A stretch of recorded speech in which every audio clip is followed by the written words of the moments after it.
Hi friends, welcome to infinite world of GK. പരിസ്ഥിതി ദിനവുമായി ബന്ധപ്പെട്ട് നമുക്ക് കുറച്ച് ചോദ്യങ്ങൾ കൂടി കണ്ടാലോ. കുറേയധികം വീഡിയോകൾ ഞാൻ നേരത്തെ തന്നെ അപ്ലോഡ് ചെയ്തിട്ടുണ്ട്. കാണാത്തവർ അതൊക്കെ ഒന്ന് കണ്ടു നോക്കണം കേട്ടോ. നമുക്ക് ഇന്നത്തെ ചോദ്യങ്ങൾ നോക്കാം. ഏറ്റവും വിജയകരമായ പരിസ്ഥിതി കരാർ എന്നറിയപ്പെടുന്നത് ഏതാണ്? Montreal protocol. ഓസോൺ പാളിയുടെ സംരക്ഷണത്തിനായി ലോകരാജ്യങ്ങൾ ഒപ്പുവെച്ച കരാർ ഏതാണ്? Montreal protocol. ഓസോൺ പാളിയിൽ സുഷിരങ്ങൾ ഉണ്ടാക്കുന്ന പ്രധാന രാസവസ്തു ഏതാണ്?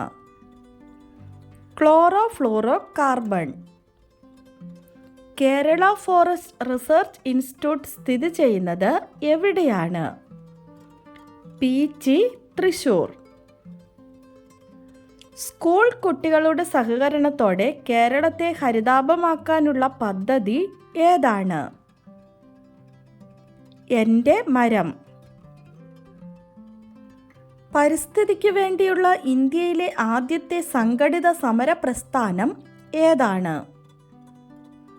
ചിപ്കോ പ്രസ്ഥാനം. കണ്ടൽക്കാടുകളെ റിസർവ് വനമാക്കി മാറ്റിയ ഇന്ത്യയിലെ ആദ്യ സംസ്ഥാനം ഏതാണ്? പശ്ചിമ ബംഗാൾ. ലോക പ്രകൃതി സംരക്ഷണ ദിനം അഥവാ വേൾഡ് നേച്ചർ കൺസർവേഷൻ ഡേ എന്നാണ്? ജൂലൈ 28. സ്വച്ഛ് ഭാരത് മിഷൻ ആസ്പദമാക്കി കേരളത്തിൽ നടപ്പിലാക്കിയ പദ്ധതി ഏതാണ്? ശുചിത്വ മിഷൻ. ജലത്തിലെ അണുനശീകരണത്തിനായി ഉപയോഗിക്കുന്നത് എന്താണ്? Ultraviolet രശ്മികളും ozone വാതകവും. പശ്ചിമഘട്ടത്തിന്റെ തെക്കേ അറ്റത്തുള്ള മലനിരകൾ ഏതാണ്? അഗസ്ത്യാർകൂടം. പശ്ചിമഘട്ട മലനിരയുടെ ഏകദേശ നീളം എത്രയാണ്? 1600 കിലോമീറ്റർ. പശ്ചിമഘട്ടത്തിലുള്ള ഇന്ത്യയിലെ ഏറ്റവും ഉയരമുള്ള വെള്ളച്ചാട്ടം ഏതാണ്? ജോഗ് വെള്ളച്ചാട്ടം, കർണാടക. ശരാവതി നദിയിലാണ് ഇത് സ്ഥിതി ചെയ്യുന്നത്. പശ്ചിമഘട്ടത്തിലെ ഏറ്റവും പ്രധാന ചുരം ഏതാണ്? പാലക്കാട് ചുരം. പുകയും മൂടൽമഞ്ഞും ചേർന്നുണ്ടാകുന്ന അന്തരീക്ഷ മലിനീകരണം എന്താണ്? സ്മോഗ്. നമ്മുടെ കഴിഞ്ഞ ദിവസത്തെ ബോണസ് ക്വസ്റ്റ്യൻ നോക്കാം. മലയാള ലിപിയിൽ അച്ചടിക്കപ്പെട്ട ആദ്യത്തെ ഗ്രന്ഥം ഏതാണ്? അതായത് മലയാള ഭാഷയിൽ അച്ചടിക്കപ്പെട്ട ആദ്യ ഗ്രന്ഥം ഏതാണ്? ആൻസർ സംക്ഷേപ വേദാർത്ഥം.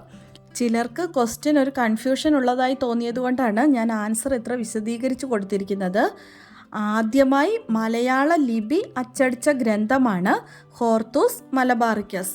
ആദ്യമായി മലയാള ലിപി അച്ചടിച്ച ഗ്രന്ഥം ഹോർത്തൂസ് മലബാറിക്കസ്. ആദ്യമായി മലയാള ലിപിയിൽ മലയാള ഭാഷയിൽ അച്ചടിക്കപ്പെട്ട ഗ്രന്ഥം സംക്ഷേപ വേദാർത്ഥം. ഇപ്പോൾ എല്ലാവരുടെയും കൺഫ്യൂഷൻ മാറി കാണുമെന്ന് വിശ്വസിക്കുന്നു. നമുക്ക് കറക്റ്റായി ആൻസർ പറഞ്ഞിരിക്കുന്നത് ആരൊക്കെയാണെന്ന് നോക്കാം.